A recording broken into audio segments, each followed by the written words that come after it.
ospital mo nga dinala yung buntis? Di ba nga sabi ko sa'yo na hindi nga kami natuloy sa ospital dahil may kamag-anak na sumundo dun sa buntis? Are you sure babae yun? Tiningnan mo bang mabuti?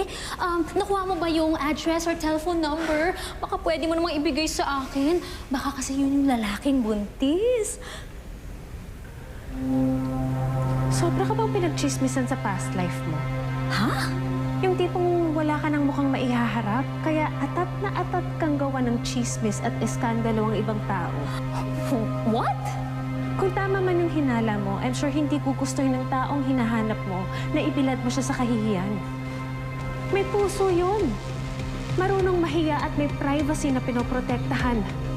Kaya sana, konting respeto naman.